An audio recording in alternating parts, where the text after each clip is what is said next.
এইবিলাক ভেলকিবাজি 1 লাখ চাকৰি কি ৰকম হ'ব এইটো সম্ভৱ নাই আৰু কংগ্ৰেছে কোৱা বাদ দিয়ক আমাৰ পাৰ্টিৰ মানুহেও মোক কৈ আছিলে যে আপুনি এইটো কি ইলেকশ্যন কৈ দিলে আৰুতো বিজেপি অসমত ইলেকশ্যন খেলিব নোৱাৰিব ইমান মিছা প্ৰতিশ্ৰুতি দি দিলে কিন্তু আজি আপোনালোকক চাওক ৰাইজৰ আশীৰ্বাদ আছে আজিলৈকে আমি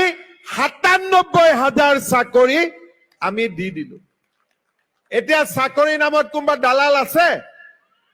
দালাল বিলাক গাঁতত সোমাই গল কোনো দালালি নাই এটা দালাল পালে থাপ্পৰ কোনো অসমত দালাল নচলিব চাকৰি নামত কোনো দালাল বন্ধ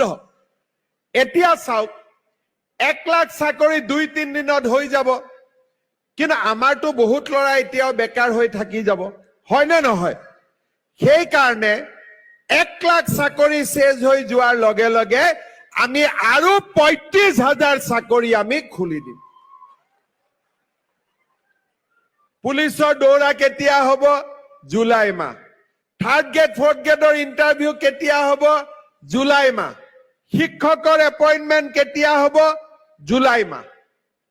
এতিয়া আপোনালোকে কক বন্ধু বান্ধৱীসকল ভিডিঅ'টি চাই কেনে পালে জনাব আৰু যদি ভিডিঅ'টি চাই ভাল লাগিল আৰু ভিডিঅ'টি আপোনাক অকণমান হ'লেও সহায় কৰিছে তে লাইক আৰু শ্বেয়াৰ কৰি দিব আৰু এনে কিছু নতুন নতুন চাকৰিৰ বিষয়ে জানিবলৈ মোৰ লগত জড়িত হৈ থাকিব আৰু মোৰ চেনেলটিক সাবস্ক্ৰাইব কৰি ল'ব এনে কিছু নতুন নতুন চাকৰিৰ বিষয় লৈ পুনৰ এটি নতুন ভিডিঅ'ত লগ পোৱাৰ আশাৰে ধন্যবাদ